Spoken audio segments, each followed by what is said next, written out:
Elles ont eu un coup de foudre inattendu. Il a 24 ans, 30 ans de moins que moi. J'apprends son âge et là, en rigolant, je lui dis je pourrais être ta mère. Et ce n'était pas tout. Une amie m'a dit de venir manger à la maison. Puis d'un seul coup, je vois débouler Florian. Et là, il me dit mais ma mère, elle est ici. J'ai découvert que Florian était le fils d'une amie. Et c'était donc mon ami en question. Des déclics, J'ai décidé de quitter mon mari. J'allais pas chercher à changer de vie. Moi, ça m'est tombé dessus comme ça. des histoires hors du commun. C'était direct, hein. Il m'a attrapé par la main et m'a embrassé. J'ai passé la nuit avec lui. Ah, carrément, c'était énorme. C'était merveilleux. C'est vrai, ça fait du bien. Mais non, mais pas dans, Je comprends. pas dans ce sens-là. Et une nouvelle vie qui s'offre à elle. Il m'est tombé dessus, c'est pas moi qui l'ai choisi. Décidément, il en tombe des trucs du ciel. hein. On n'a pas l'impression que vous vivez une grande histoire d'amour tous les deux là. C'est quoi, c'est la timidité? Non, c'est le Tout reste. le monde s'est déçu à dire. quand même.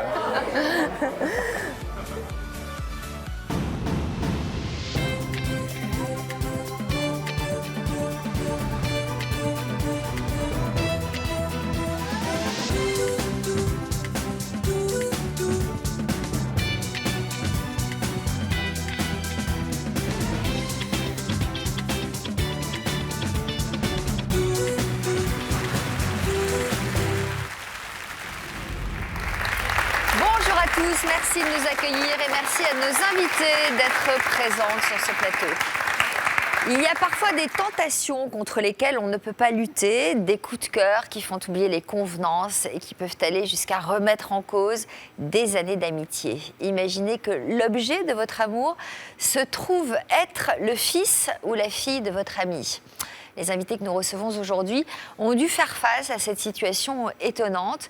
Elles vont nous raconter ces idylles hors du commun dans un instant. Et puis après ces témoignages, sans langue de bois, nous retrouverons Richard et Géraldine dans l'Histoire continue. Ils nous parleront des changements dans leur vie depuis leur premier passage sur notre plateau. Mais avant cela, ouvrons tout de suite la première partie de notre émission que nous avons intitulée « Si un jour on m'avait dit ». Et c'est avec vous, Magali, que nous allons commencer. Magali, bonjour. C'est d'une belle et grande histoire d'amour dont vous êtes venu nous parler aujourd'hui. Qui est ce jeune homme qui a ravi votre cœur? Alors, ce jeune homme s'appelle Julien Marek. Et donc, il a 24 ans, en fait. 30 ans de moins que moi. 30 ans de moins. Voilà, tout exactement. Et donc, voilà, il est arlésien. Est-ce qu'un jour, vous auriez pu imaginer que vous tomberiez amoureuse d'un jeune homme de 30 ans de moins que vous? Alors déjà, absolument pas. Il en était déjà hors de question. Je veux dire, dans mon esprit, c'est vrai que quelquefois, on se fait aborder par des jeunes hommes et ça peut arriver, bon. Mais jamais. Non, c'était quelque chose que je dis pas que je refoulais, mais c'était pas pour moi quelque chose de normal ou possible, voilà. Ouais. À quelle occasion l'aviez-vous rencontré, ce jeune homme? Alors, nous étions inscrits tous les deux à une formation, en fait.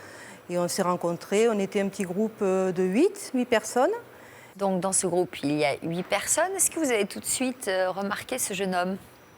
Alors oui, quand même, il dénotait un peu parce qu'il avait un côté un petit peu comme ça, je dirais chevaleresque, tout à la fois. Et, alors, en quoi il était chevaleresque?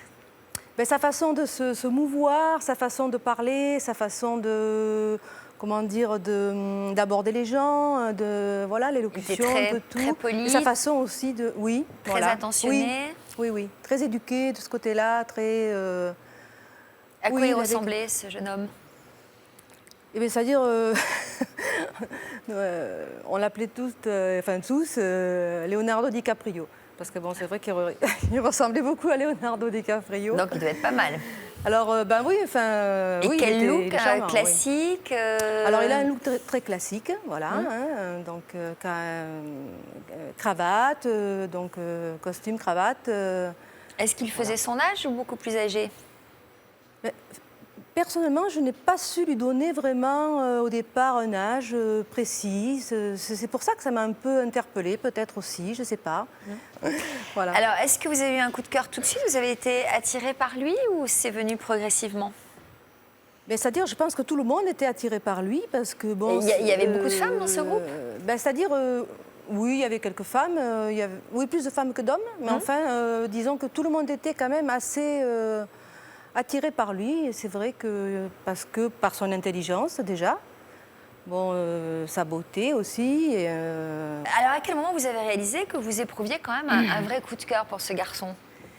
Eh bien, je l'ai réalisé à un moment où, en fait, je l'ai trouvé le jour où nous étions donc, au départ à 9h du matin, nous étions tous réunis donc, pour le cours. Et là, il manquait à l'appel. Donc, j'ai trouvé ça un peu bizarre parce que ce n'est pas dans ses habitudes quand même.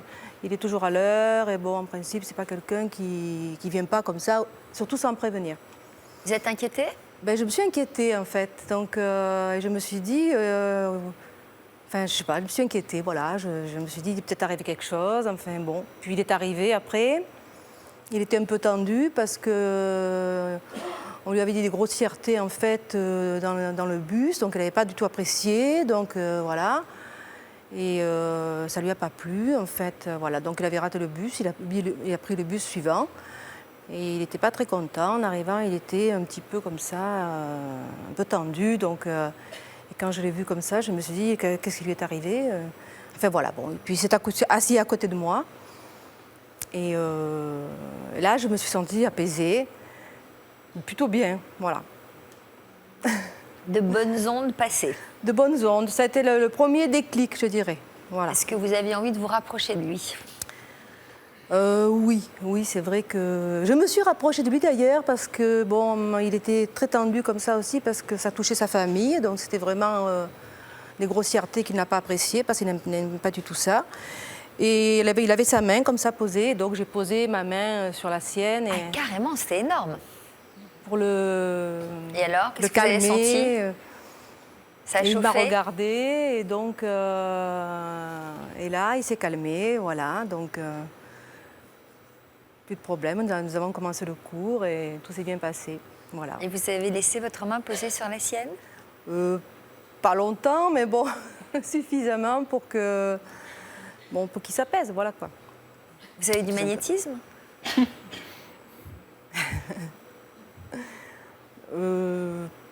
Peut-être, je ne sais pas. Bon, tiens, on va lui demander. Alors, vous nous avez dit tout à l'heure qu'il s'appelle Julien. En fait, il ne s'appelle pas du tout Julien. Non, on l'appelle Julien aussi. Non, pardon, Julien. Pardon, Florian, il s'appelle.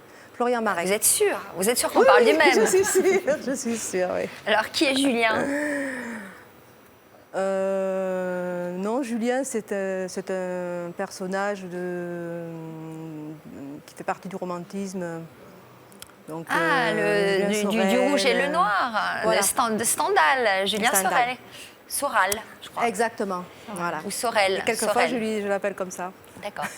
Bon, alors on accueille qui, Julien ou Florian? Je pense qu'on peut accueillir plutôt Florian, voilà. Bon. Vous êtes sûre, hein? Oui, j'en suis certaine. Si ça vous embête qu'on l'accueille, on l'accueille pas. Non, vous pas du vous tout. êtes sûre? Bon, alors voici donc Florian, Julien ou Leonardo, comme vous voulez, vous choisissez. Fly me to the moon, let me play among the stars. Let me see what spring is like on Jupiter and Mars. In other words, hold my hand. Il est toujours comme ça? Toujours. Ah. C'est très agréable. Ah bon? Oui. Beau garçon, hein? Si vous le dites. Alors, donc, je vous appelle comment? Florian, Florian. Julien? Florian. Comme le poète cousin germain de Voltaire. De Voltaire? Le cousin de Voltaire, le fameux poète Florian. Ouais. Ah. Vous connaissez Frédéric? C'est l'âge. Le fameux cousin germain de Voltaire, il s'appelle Florian. Ah, je ne savais pas. Bah, moi non plus, je ne savais pas, je l'apprends. Je suis ravie de le découvrir, ce cousin germain. Bon, tout va bien, Florian? Ça n'a pas l'air, hein, je sais pas. Vous êtes content de vous retrouver parce qu'on n'a pas l'impression que vous vivez une grande histoire d'amour tous les deux là. C'est quoi, c'est la timidité? Un petit peu, Je ouais. pense qu'il est oui, un petit peu stressé, un petit peu C'est pour ça que timide. vous ouais. vous rapprochez si peu? Ça- Non, Non, on c'est va vrai. pas se monter dessus en direct. Bah, faites comme vous voulez, ouais, bon. Non, on a plutôt tendance à être collés souvent, quoi. Je veux dire, à ne pas pouvoir se séparer, quoi. Ça, D'accord. c'est même très... Très ennuyeux. Ouais. Ah bon? Ouais. À ce Ah point-là? Ah oui. Si je l'ai pas à côté de moi, j'ai l'impression qu'il me manque mon foie, ma Ah ouais, rate, c'est un organe, quelque chose. On m'a enlevé quelque chose. C'est à ce point, ouais. Bon, ben, vous avez le droit de vous rapprocher, allez-y, tenez-vous bien la sûr. main, faites comme chez vous. Voilà. Ah, tu trembles. Qu'est-ce que... Voilà. Bon, donc quand elle a posé sa main sur la vôtre, quand vous êtes arrivé un peu stressé, ça vous a fait du bien? Vous avez ressenti quoi? Ben, elle venait d'atterrir dans la figure d'un importun, donc ça m'a fait du bien qu'on me calme quelque part. Ouais. D'accord. Vous en étiez venu aux mains. Ouais. D'accord. Est-ce que vous Vous l'aviez savez, remarqué? je suis un sanguin, donc j'en viens facilement aux mains. Est-ce que vous aviez été attiré par elle auparavant? Vous l'aviez remarqué déjà? Ah, dès le premier jour. Ah bon. Ça vous arrivait fréquemment d'être attiré par des femmes plus âgées que vous? Non, à part le fameux fantasme de la prof de maths en collège, mais sinon, pas du tout. Vous en étiez où, vous, dans votre vie sentimentale, au moment où ça vous est arrivé? J'ai traversé un désert sentimental de 3 ans et demi. D'accord. Et donc là, vous avez éprouvé comme un coup de foudre? J'étais attiré comme un aimant quelque part. Donc, qu'est-ce qui s'est passé? Donc, vous avez compris tous les deux, au moment de ce contact, qu'il y allait avoir histoire? À quel moment voulez-vous dire Ben, j'en sais rien, moi. À quel moment vous avez compris qu'il se passerait quelque chose entre vous? Je pense que c'est venu sans qu'on s'en rende vraiment compte aussi au fil du temps, hein, tous les jours. Puisque, bon, quelquefois, on déjeunait ensemble aussi. Bon, ça, c'est à côté l'un de l'autre. Donc, on partageait le repas aussi, nos boissons. Enfin, bon, c'était devenu, voilà, comme ça. Et puis ensuite, un jour, il m'a donné un petit mot. Il m'a dit, tiens, prends ça, c'est pour toi. Tu le liras à la maison. C'était quoi, un poème? Vous écrivez? Oui. Je passe mes nuits à ça, tel Edgar Allan Poe, à la bougie, ou Baudelaire, j'écris. Avec une plume et Non, un encrier? Non, je suis moderne quand même, un stylo et un papier. D'accord. Vous avez déjà publié? Non. Alors, donc à ce stade, nos téléspectateurs se demandent quel est le rapport avec notre thème quand même, hein, Oui. puisque il s'agit de « J'ai craqué pour le fils de mon ami ». Alors nous y arrivons justement, puisque alors que vous sortiez ensemble depuis un mois, vous avez découvert quelque chose qui n'était pas franchement anodin. Qu'est-ce que vous avez découvert? Eh bien, c'est-à-dire j'ai découvert que Florian était le fils d'une amie qu'on m'avait présentée il n'y a pas très longtemps, donc assez récemment. Et donc... On vous avez présenté l'amie assez Voilà, récemment. j'ai une amie une amie commune qui m'a présenté donc sa mère, donc. Et donc nous sommes devenus petit à petit copines, puis amies parce que bon, on a à peu près, bon, on est moi j'ai vécu en Espagne, elle est d'origine espagnole aussi, donc c'est vrai que ce lien se crée assez rapidement et voilà, on a parlé de l'Espagne, on a parlé de beaucoup de choses. Et donc j'ai découvert, on a découvert que Florian était son fils, voilà. Comment vous l'avez découvert? Simplement. Un jour, il vous a montré des photos de sa mère? Non, pas du tout. Non. pas mon Non, genre. on n'a pas beaucoup parlé de la famille, on n'a pas beaucoup parlé, on ne s'est pas centré vraiment là-dessus, franchement. Alors, comment ça s'est passé? Comment vous l'avez découvert? Ça s'est passé au cours d'un repas. Qu'est-ce qui s'est passé? Eh bien, c'est-à-dire que bon, Marie, la maman de Florian, m'a dit de venir manger à la maison. Et elle m'a dit, j'ai un petit peu de temps en ce moment, viens manger à la maison, etc. Donc, voilà, j'arrive donc chez eux, je m'installe, enfin, on prend l'apéritif. Voilà, et puis d'un seul coup, je vois débouler Florian. Donc, c'est vrai que sur le coup, c'est... Alors, vous vous êtes dit quoi? Elle vous l'a présenté comme étant son fils? Elle m'a dit voilà, tiens, c'est mon fils. Je n'en ai pas beaucoup parlé, mais bon, c'est vrai que voilà, c'est mon fils. Alors lui, nerveux comme tout. Est-ce que tout de suite, vous avez eu quelle réaction? Moi, je suis restée sans voix, en fait. Mais j'ai un côté assez calme. J'arrive à quand même un petit peu à prendre sur moi aussi. Donc. Elle s'est rendue compte de rien. Je n'ai rien dit. Et donc le repas s'est passé. Comme si de rien n'était. Tout à fait normalement. Et Florian n'a rien dit non plus. Voilà. J'étais un peu nerveux, j'avoue. Assez, oui. Bon, vous nous raconterez tout à l'heure la suite de votre histoire abracadabresque, mais il est temps de découvrir l'histoire tout aussi romantique de Virginie. Virginie, vous veniez tout juste de vous séparer de votre compagnon quand vous avez fait la connaissance d'un jeune homme d'une vingtaine d'années. À quelle occasion l'avez-vous rencontré? Lors d'un anniversaire. L'anniversaire de qui? D'un ami proche de moi, où je ne m'attendais pas du tout à voir... Vous aviez quel âge, vous, à ce moment-là? 36 ans. 36 ans. Donc vous êtes un peu triste, vous êtes invité à un anniversaire. C'est peut-être pas le moment pour vous de penser à un autre homme, j'imagine? Du tout, non. Bon. Et puis, il paraît que c'est toujours dans ces moments-là que ça vous tombe dessus. Voilà. Alors, qu'est-ce qui vous est tombé dessus? Eh bien, j'ai rencontré lors de l'anniversaire, j'ai rencontré cette jeune personne. 20 ans? 20 ans, mais qui ne donnait pas l'apparence d'avoir 20 ans. Il faisait plus mûr, plus Plus âgé? mûr, qui faisait plus mûr. Vous avez discuté? On n'a pas discuté, en fait. Pas sur le moment. Vous avez dansé? Non plus. Bon, alors qu'est-ce que vous avez fait? En fait, je me sentais bien à ses côtés. Donc, j'ai eu une première approche où j'ai eu une petite faiblesse, où je me suis posée contre lui. Ça, vous avez été attirée? Oui, voilà. D'une manière irrésistible par lui? Voilà, c'est ça. Je sentais quelque chose, mais... De l'ordre du magnétisme? Voilà. Comme un aimant? Comme un aimant. Je me sentais bien à côté de cette personne.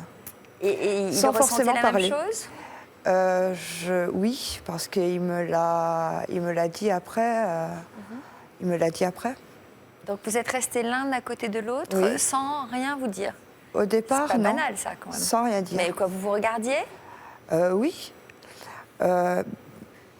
Enfin, oui et non. Bon. Le fait d'être moi proche de lui, je me sentais bien. Bon. On n'avait jamais entendu ça trop, hein, Valentine? Pas du tout. Non, c'est Frédéric. Je suis très touchée. Pardon, c'est ma fille qui, d'un coup... C'est vrai que c'est le genre de truc qu'on n'avait pas encore vraiment entendu, ça. Non, mais l'attirance, elle peut se manifester de différentes manières. Ça peut être effectivement quelque chose de magnétique qui rapproche, mais rien que le fait d'être à côté d'une personne de qui on est attiré peut être apaisant, rassurant. Donc, il peut y avoir à la fois l'attirance vraiment physique et puis le fait d'être rassuré et apaisé par la présence de quelqu'un. Ça peut être immédiat. Mesdames, Messieurs, Frédéric Farigou, je ne sais pas si je vous l'ai présenté. Donc la soirée a suivi son cours, vous avez retrouvé des amis, dont une amie en particulier que vous n'aviez pas vue depuis un certain temps. Oui, une amie qui habite une centaine de kilomètres de chez moi et que je voyais que rarement lors de grandes occasions.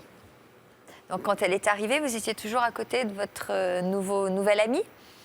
Je faisais quand même...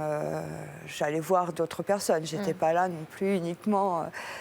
même si je me suis sentie bien à côté de cette personne, je lâchais quand même de temps en temps cette personne. Donc vous êtes allé parler à votre amie. Et qu'est-ce que vous avez découvert?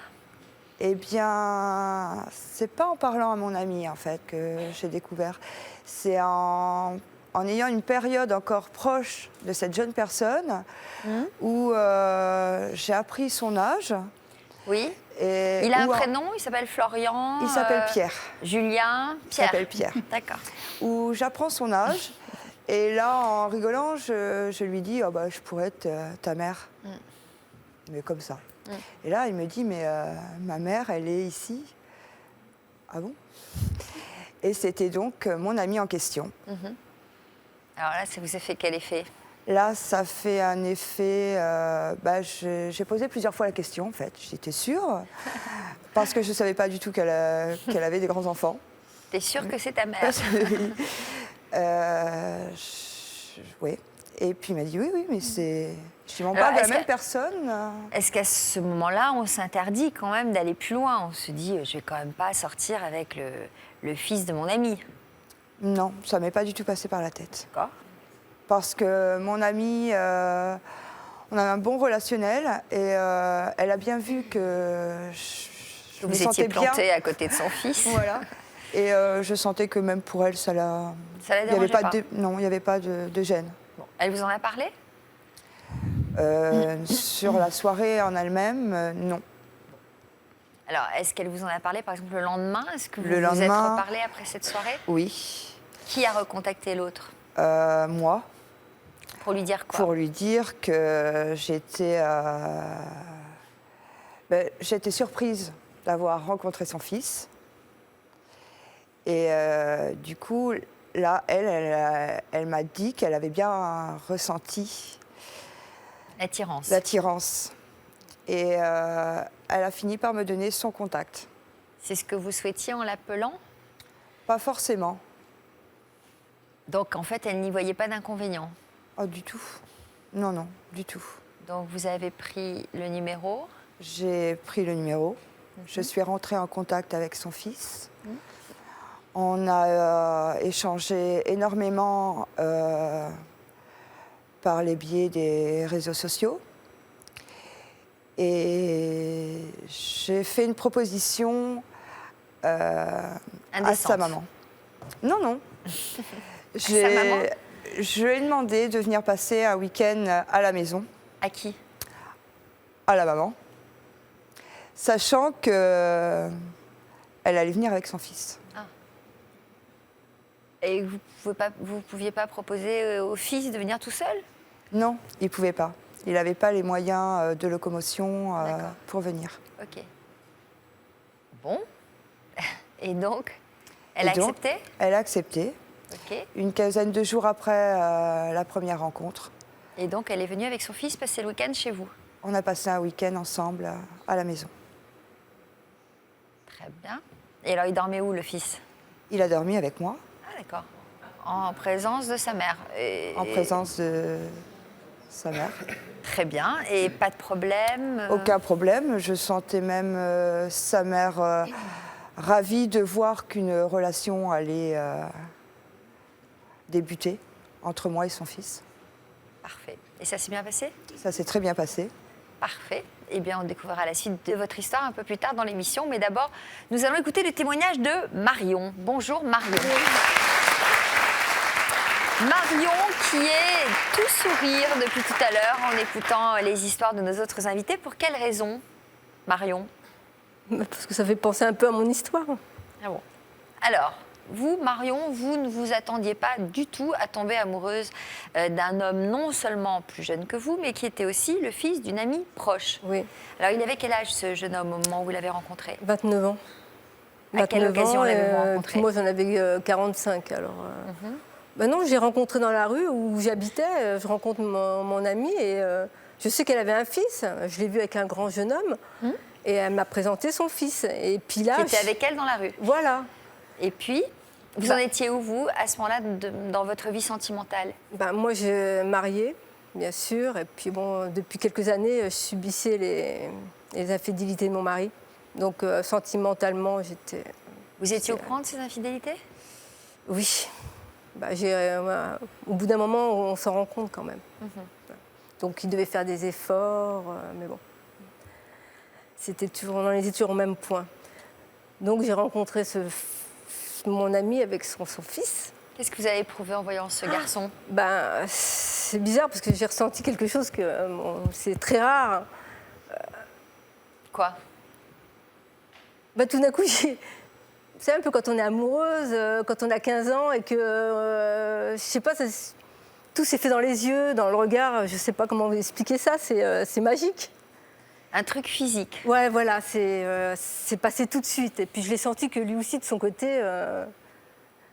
Donc les poils qui se dressent, ah ouais, le et puis regard, on ne sait plus quoi dire. les bouffées de chaleur. Voilà, tout ce qui va avec. Et puis on est un peu gêné, quoi. Voilà. Du trouble. Exactement, complètement troublée. Bon, elle l'a remarqué, la maman? Oui, elle l'a vu tout de suite. Qu'est-ce qu'elle a dit? Elle l'a vu. Quand on a discuté après, elle avait vu que lui et moi, on est restés... Et c'est pour ça, c'est là qu'elle m'a dit, si tu veux, viens manger avec nous ce soir. Ouais. Ah oui, il y a quand même des mamans Voilà. complaisantes, quand même. Hein. Donc, comment ça s'est passé, ce dîner? Vous y êtes allée? Bien sûr, Et j'y alors suis allée. Eh ben, le dîner s'est très bien passé. Et Pareil, vous êtes resté accroché à son regard pendant tout le voilà, il dîner? était assis en face de moi, et puis c'est des choses que voilà, on ressent. C'est Est-ce que quand vous ça avez, passe bien. Est-ce que vous avez mangé? Non, pas beaucoup. Hein. Franchement, j'ai rien mangé du tout. Ah, ça, Même mon c'est un ami gros me dit, tu symptôme. manges pas. Par contre, lui, il mangeait bien. C'est- Bon, donc votre première impression était confirmée. Oui, oui. Et puis, Ça se qu'est-ce sent. qui s'est passé après? Bah, une fois qu'on a fini de manger, on est sorti sur la terrasse. C'était direct. Hein. Il m'a attrapé par la main et m'a embrassé. Eh ben, et Ah ouais. alors? Tout s'est déroulé. Comment expliquer ça? Tout était fait pour que ça se passe comme ça. En fin de compte, moi, je reçois un texto de mon mari qui me disait qu'il ne rentrait pas non plus, comme j'avais l'habitude d'en avoir. Et à ce moment-là, elle ferme les volets de sa maison. Elle m'a dit comme ça, elle me dit, écoute, hein, moi je ferme, maintenant vous faites ce que vous voulez. Et ça s'est passé que j'ai passé la nuit avec lui. Directement. Et alors, c'était un bon souvenir? Ah oui, c'était merveilleux. Non, si, c'est vrai, ça fait du bien. Ça fait du bien de se sentir désiré. Non, mais pas dans... Je comprends, je comprends. Mais pas dans ce sens. Bah, si, bien Moi sûr que ça aussi, fait du voilà. bien. Bon. Non, Donc, voilà, vous vous êtes sentie vivante, quoi. Voilà, vivante, ouais, que j'existais et que voilà, c'était... je ne sais pas comment expliquer ça, c'était magique. C'était partagé? Oui.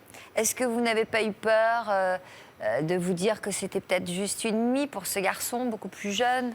Si, j'y ai pensé aussi, Ouais. mais je me suis dit que même si c'était une nuit, j'en avais trop besoin de se sentir aimée comme ça.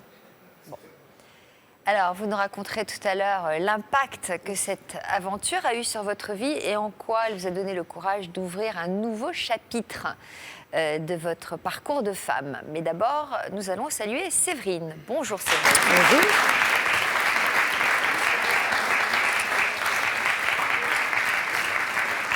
Alors, c'est de Marie, la fille de l'une de vos amies dont vous êtes venue nous parler aujourd'hui. Dans quelles circonstances avez-vous fait sa connaissance? Tout bêtement dans une soirée locale, dans une petite fête, dans ma petite ville natale, où on était venus avec plusieurs copains, potes, et ma meilleure amie Annie était venue avec Françoise, donc la maman de Marie. Et ce soir-là, quand on s'est rencontrés, il y a eu une attirance autant vers l'une que vers l'autre. Alors, entre qui et qui? Entre moi et Marie. Qui était donc la fille de La Françoise. fille de Françoise, voilà. D'accord. Elle avait quel âge, Marie? 20 ans. Et moi, 34. Bon. Voilà. Elle avait déjà eu des histoires sentimentales avec des filles? Non, justement. Non. Donc, Quoi vous dites justement? Non, justement, là, je n'avais jamais eu d'histoire avec deux filles, donc ça demandait une certaine délicatesse. Donc voilà, au moins pour la première soirée. Il s'est passé quelque chose entre vous dès le premier soir? Dans le regard, ouais. Dans le regard, on sentait qu'il y avait autant de son côté que du mien une certaine attirance, oui. Bon. Voilà. Le lendemain, vous vous êtes rendu chez votre amie. Tout à fait, oui. Vous avez revu sa fille, Oui. Marie. Oui. Quelle confidence vous a-t-elle faite ce jour-là? Déjà, elle avait déjà beaucoup seriné sa maman parce qu'elle avait beaucoup parlé de moi, apparemment. Donc, c'est pour ça que j'avais été chez sa maman avec mon amie Annie, bien sûr. Et puis, dès que je suis arrivée, en fin de compte, j'ai percé tout de suite les choses avec l'accord de sa maman. Donc, voilà. Donc, dès que je suis arrivée, en fin de compte, on s'est embrassé tout de suite. Ah bon? Voilà, Sur la bouche. avec l'accord de sa maman. Ça n'a pas gêné sa maman? Non, pas du tout, parce que c'était quelqu'un qui avait pas de tabou et avec la communication et puis la complicité, en fin de compte, il n'y a pas eu de souci, quoi. Donc elle vous a fait comprendre, votre amie, qu'elle ne s'opposait pas du tout à cette relation. Non, pas du tout. Non, non. Et puis Il y a qu'est-ce pas qui eu de s'est passé souci. par la suite? C'est allé plus loin? Du coup, je me suis sentie un peu kidnappée, entre parenthèses, parce qu'elle était vraiment amoureuse. Et donc, j'ai passé quasiment tout mon temps avec elle la journée. Et le soir, elle m'a demandé de rester dormir à la maison. Donc, sous le même toit que sa maman et que mon amie Annie, par le fait, quoi. Et ce soir-là, je suis restée. J'imagine que c'était pas fait pour vous déplaire. Pas du tout. Non, non, pas du tout. Bien au contraire, très flatteur. Voilà. Alors, donc vous étiez la première femme avec laquelle Marie partageait une intimité. Est-ce que vous aviez des appréhensions particulières? Non, mais il fallait être plus vigilant quand même. Parce que pour elle, vu que c'était une première expérience, ça demande plus de délicatesse. Donc plus de psychologie, il faut y aller au rythme de la personne qui est aussi curieuse parce qu'elle se pose des questions aussi. C'est une première expérience, donc il faut tenir compte Mais de toutes ces c'était une choses. première expérience sexuelle ou une... Oui, oui. Ah, sexuelle. Oui, Pas oui. pas avec une femme, mais sexuelle de manière générale. Non, non, avec une femme. Ah bon. Avec une femme, Elle pardon. avait déjà eu une Oui, expérience mais sexuelle. là, voilà, avec des hommes. Mais avec une femme, j'étais sa première expérience. Donc ça demandait quand même beaucoup plus de précautions. Et... Je sais pas. Donc voilà, c'est pour ça la première nuit, on l'a passée simplement à dormir l'une à côté de l'autre. D'accord. Voilà. Parfait. Alors, c'est une relation singulière qui s'est tissée avec cette jeune femme. À quoi ressemblait votre couple?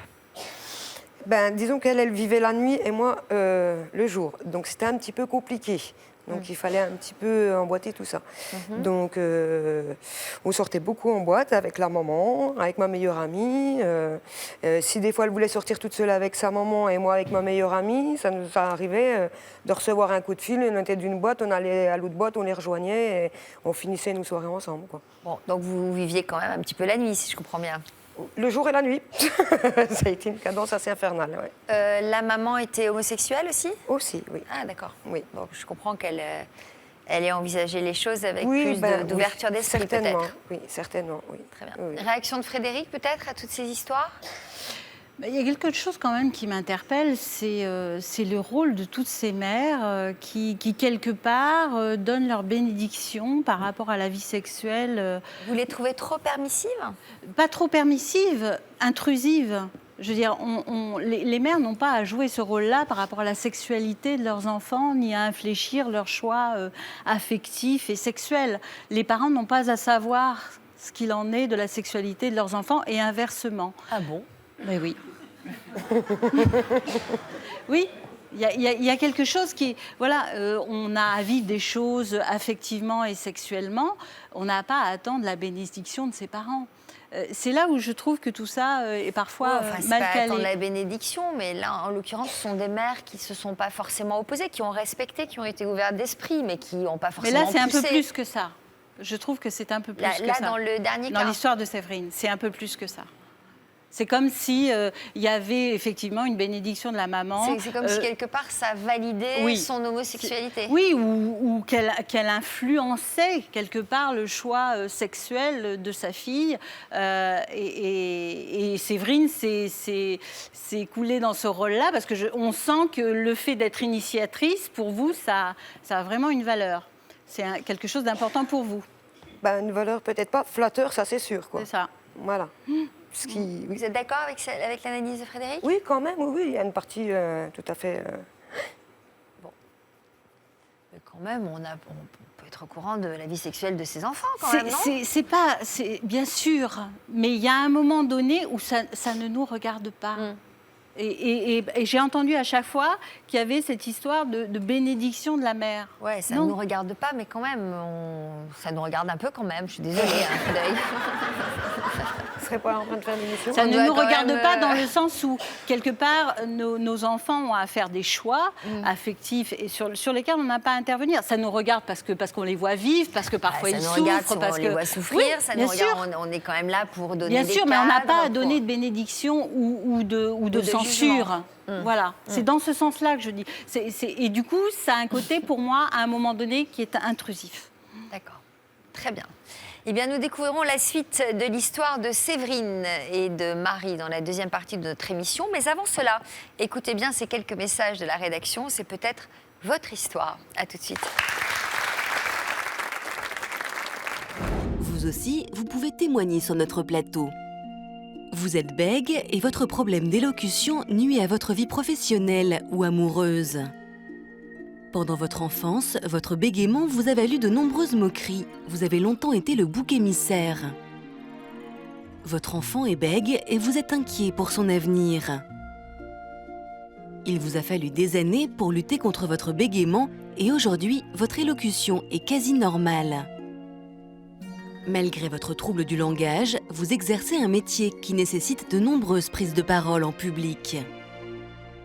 Pour nous raconter votre histoire, contactez notre équipe au 0820 16 30 15 ou connectez-vous sur notre site, rubrique Toute une histoire. Bonjour Richard, comment vas-tu depuis toutes ces années? Signé Yvette. J'ai dit, moi je ne connais qu'une seule Yvette, c'est le plus grand amour de ma vie.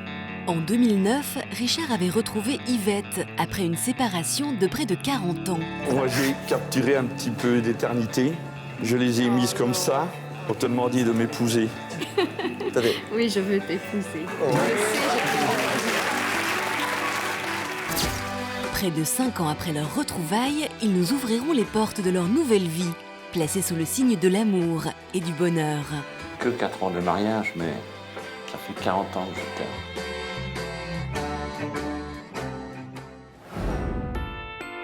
Toute une histoire, ce sont des témoignages émouvants, étonnants, mais aussi des éclairages sur vos propres expériences grâce aux conseils avisés de nos experts. Marc Gégère, notre avocat pénaliste, Frédéric Farigou, notre psychothérapeute de couple. Il faut vraiment s'éloigner de l'idée si je maigris, ça va résoudre tous mes problèmes. Yvonne Poncé-Bonissol, notre psychologue spécialiste des relations familiales. Ce que vous dites de votre histoire, c'est un peu ce que vous avez vécu vous. Donc il n'y a pas de culpabilité à avoir, c'est juste de l'ordre de la répétition. Nicolas Sahuc, notre diététicien. Marc Géraud, notre sexologue. Yasmine, mais est-ce que vous vous occupez de vous, vous-même? Est-ce que vous écoutez votre corps? Et Amina Yamnian, notre obstétricienne. Chaque jour, suivez leurs conseils dans Toute une histoire. Il faut regarder jusqu'à la fin de l'émission, j'ai plein d'autres choses à dire. Bienvenue si vous nous rejoignez sur le plateau de Toute une histoire. Nos invités ont toutes été un jour follement attirées par le fils ou la fille d'une de leurs amies. Des histoires d'amour peu banales qui ont eu une incidence sur leur vie. C'est ce qu'elles vont nous raconter dans la deuxième partie de notre émission que nous avons intitulée « Histoire d'une nuit ou d'une vie ». C'est ce qu'a dû se demander Magali. Et puis si vous voulez réagir en direct au dénouement des histoires de nos invités, n'hésitez pas à laisser vos commentaires sur Twitter ou sur Facebook. Magali, on va reprendre le fil de votre récit. C'est à l'issue d'un déjeuner impromptu chez votre ami, que vous avez découvert que Florian était son fils. Tout à fait. Donc apparemment, vous avez pris sur vous, et l'un et l'autre, vous n'avez rien montré. Non.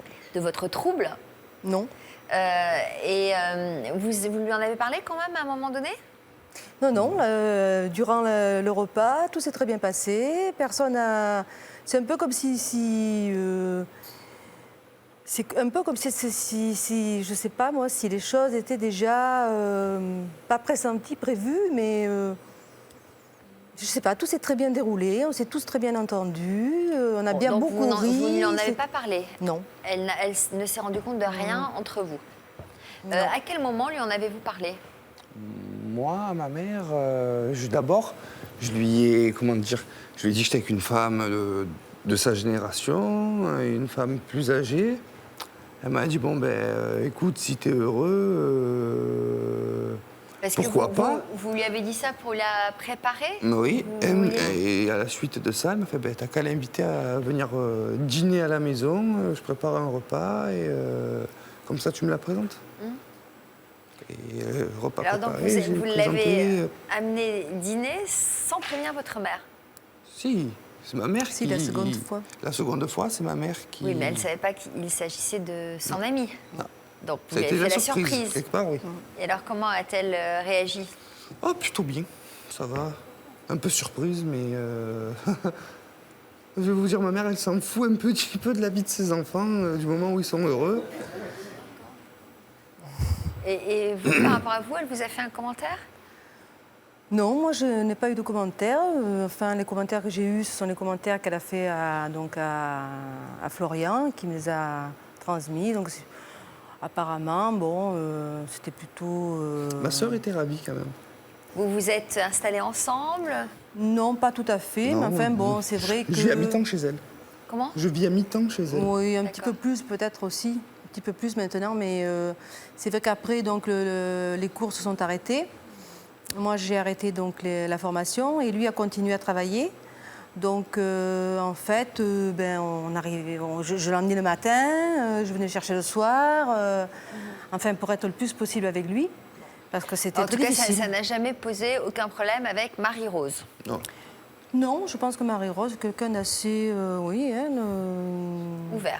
Ouvert, et vous, ça vous pose pas de problème? Indépendante, chacun fait sa vie. D'accord. La différence d'âge ne vous pose pas de problème? À nous, personnellement? Oui. C'est vrai qu'au début, bon, on se pose la question, évidemment. Hein. Je ne dis pas qu'au début, on ne se dit pas, tiens, mais quand même, j'ai 30 ans de plus que lui, alors bon, je ne peux pas non plus lui gâcher sa vie, je peux pas... Bon, en plus, il est en recherche un petit peu de lui-même, hein, puisqu'il a des projets quand même aussi. Nous avons des projets communs aussi, mais bon, au départ, vraiment au tout départ, c'est vrai que c'est un petit peu et puis, finalement... compliqué. Mais après, on se dit que de toute façon, on ne peut pas lutter contre ça, quoi. Je veux dire, c'est tellement fort que on ne peut pas renoncer à un bonheur. Je veux dire, quand le bonheur passe, il faut l'attraper. Moi, je pense ça, voilà. Et jusqu'à présent, je n'ai pas fait souvent ça, je n'ai pas réagi souvent comme ça. Et là, je l'ai fait.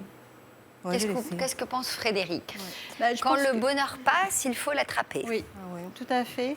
Et puis je pense que c'est une étape aussi de votre existence. Je crois que, voilà, souvent, les femmes qui sont dans cette situation, on se sont mariées très jeunes, n'ont pas forcément profité d'un temps de la relation où on est plus dans ce rapport un peu romantique, on est plus dans la construction d'une vie de couple. Et donc, du coup, se retrouver disponible à partir d'un certain âge, c'est envisager la relation d'une manière différente et pourquoi pas avec un homme effectivement plus jeune.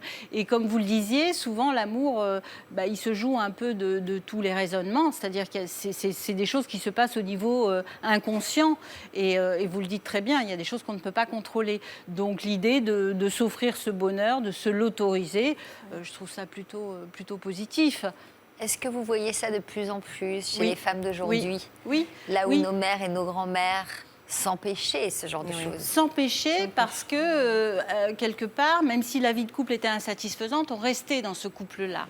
Aujourd'hui, ce n'est plus le cas. On restait parce qu'on n'avait pas forcément les moyens de son Exactement, parce que les femmes étaient moins autonomes et que du coup, elles arrivaient moins à se donner cette liberté-là si ça n'allait pas dans leur couple. Aujourd'hui, je vois des couples à 60 ans qui envisagent de divorcer parce que aujourd'hui, on s'autorise à se dire on peut être heureux en couple et on n'est pas obligé de subir une relation de couple insatisfaisante. Et donc, du coup, les unions que l'on forme après, elles peuvent être différentes. On peut avoir des gens plus âgés, plus jeunes, et c'est plus ouvert. Parce qu'on n'est plus dans la construction d'un couple, avec la fondation d'une famille, constitution d'un patrimoine, on est dans un autre registre. Virginie, vous aviez invité votre amie avec son fils à venir passer le week-end chez vous. Finalement, vous avez passé la nuit avec le fils, ça s'est plutôt bien passé. À la fin du week-end, j'imagine que vous n'aviez pas du tout envie de le voir repartir? J'avais pas envie de le voir repartir, mais lui n'avait pas envie non plus de me quitter. Parce qu'on avait le même ressenti tous les deux. Donc, je lui propose de rester à la maison et de trouver du travail et de commencer notre relation. Et il est resté? Il est resté. Nous avons trouvé du travail. Et il a dû repartir. C'est du travail saisonnier, donc il a dû repartir pour Pour 2 mois de saison sur la côte. Donc en fait, vous ne l'avez pas vu pendant 2 mois. On ne s'est pas vu pendant 2 mois. Ça a dû être difficile. Ça a été très difficile. Mais on gardait des liens tous les jours, téléphone, messages. Est-ce que vous avez fini par vous retrouver après ces 2 mois? On s'est retrouvés en fait au bout d'1 mois, parce que c'était trop Vous difficile. n'avez pas tenu 2 mois? Non. Bon, l'un sans l'autre? Non. D'accord. Je suis allée le chercher, en fait. Et vous avez à nouveau vécu ensemble tous les deux? Nous sommes partis en vacances et nous sommes revenus à la maison pour vivre ensemble. Et ça a duré longtemps? Ça a duré 8 mois. L'histoire en elle-même a duré 8 mois. Lequel des deux y a mis un terme? Lui. Pourquoi? Je pense que j'étais trop indépendante et lui trop fusionnel et jaloux. Et je pense qu'il a pris peur. Comment vous avez vécu cette rupture? J'étais très attristée. Et la maman, sa maman, comment l'a-t-elle vécu? Sa maman m'a fait vite ressentir qu'elle me reprochait de ne pas avoir assez été attentionnée pour son fils. Ça veut dire que ça vous a éloigné? Ça nous a tout à fait éloignés, au point où, oui, au point où elle m'a dit si on doit se revoir, on se reverra. Voilà. Et alors vous êtes revus? On ne s'est pas revus depuis. Et alors vous en tirez quoi de cette histoire avec le recul? J'ai été attristée dans le fait où mon histoire sentimentale et mon histoire amicale a été mélangée. Vous le saviez dès le départ, non? Je pensais que la maman ferait la part des choses, sans prendre parti de son fils une fois l'histoire terminée. Ça se comprend aussi. Ça se comprend. Séverine, votre histoire avec Marie a duré 2 mois. Oui. Qu'est-ce qui a mis un terme à votre idylle? Le décalage, déjà par rapport nuit-jour. Donc au bout de 2 mois, on tombe un peu mort de fatigue quand même. Hein. D'autant que je travaillais quand même un peu à cette époque-là quand même. Et elle n'avait jamais fait l'effort non plus d'essayer de se rééquilibrer par rapport à ça. Problème qu'elle avait déjà eu avec ses compagnons avant, et c'est pour ça que ces aventures n'avaient jamais duré non plus très longtemps, quoi. Donc moi, ça a été pareil par le fait, quoi. Elle n'avait pas beaucoup d'attention pour la personne avec laquelle elle était? C'est pas forcément de l'attention, c'est qu'elle avait une peur qui n'était pas réglée d'un passé et qui faisait que la nuit, elle n'arrivait pas à dormir. Donc elle dormait avec la télé. Enfin, voilà, on vivait déjà la journée, donc plus la nuit. Donc il arrive un moment donné, on est obligé de prendre une décision. C'est donc clair. vous avez mis un terme à cette histoire? Oui. Quelle a été la réaction de sa maman? Sa maman n'était pas forcément surprise parce qu'elle avait déjà vécu ça avec les ex-copains de sa fille. Donc forcément, ça l'embêtait un peu quelque part parce qu'elle aurait voulu que sa fille fasse un effort là-dessus et ça n'avait pas été fait, quoi. Bon, donc elle n'a pas été surprise, ça veut dire qu'elle ne s'est pas éloignée de vous? Non, pas du tout, non. Alors Séverine, l'artiste que vous êtes a été fortement influencée par cette histoire d'amour, mais aussi par une autre relation du même genre. C'est ce que nous allons tout de suite découvrir dans le reportage que nous vous avons consacré. Audincourt, près de Mulhouse.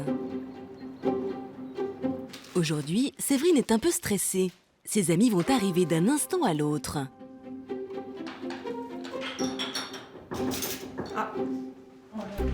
Bonjour. Salut. Salut Séverine. Salut Coco. Tu vas bien? Chérie. Ouais, vas-y, rentre. Merci. Salut Sandrine. Bonjour. Ça va? Les filles, qu'est-ce que vous voulez boire? Écoute. Il y a jus de fruits, café. un petit café, ouais. Café Sandrine, café aussi. Séverine est écrivaine. Elle est impatiente à l'idée de présenter à ses copines son dernier ouvrage, un recueil de poésie qui parle d'amour, un thème qu'elle affectionne tout particulièrement. Je vais vous lire un poème qui s'appelle « L'écho de détresse ». L'amour, l'amitié, la paix. Perdus dans un monde en guerre, rendons l'humanité sur cette terre. Pressons-nous. Quand le pouvoir appelle la guerre, à l'unisson, point de nonchalance. L'amour, l'amitié, la paix. Belligérants, enterrons le pays.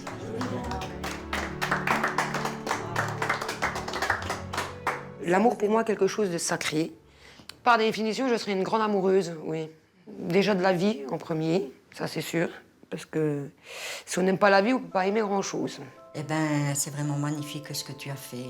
J'attends que la sortie de ton livre. Au mois de septembre, voilà. Merci beaucoup. Merci beaucoup. Pari réussi, ses amies semblent conquises. Séverine s'est toujours inspirée de ses histoires d'amour pour écrire ses livres. Par 2 fois, elle est sortie avec la fille d'une de ses amies.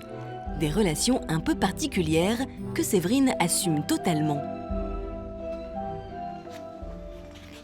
Je n'ai pas l'impression d'avoir été dans une histoire interdite dès le moment où il y avait le consentement de la maman. Ça peut paraître peut-être un peu décalé pour certains, mais pour moi, c'était bien clair, quoi. Mais les autres, qu'en pensent-ils? Aujourd'hui, elle a besoin d'en parler avec sa meilleure amie, Corinne. Cette dernière ne sait pas encore tout du passé de Séverine. C'est qui? Et ça, c'est Je le peux? Oui, tu peux, vas-y, installe-toi.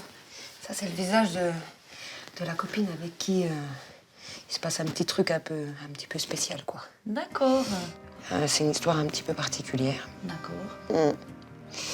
À croire que je suis abonnée à ces histoires particulières parce que je suis déjà sortie 2 fois avec la fille de ma meilleure amie. 2 fois? Ouais. Ah ouais, je savais 1 fois, mais la deuxième... Ah, deuxième, J'étais pas au courant, Je te l'avais pas dit, non. D'accord. Ouais. Ok. Ça te choque Et c'est elle? Ouais. Ah non, ça me choque pas du tout, non, non. Non, bah écoute, après, voilà, c'est... L'amour, ça ne se commande pas.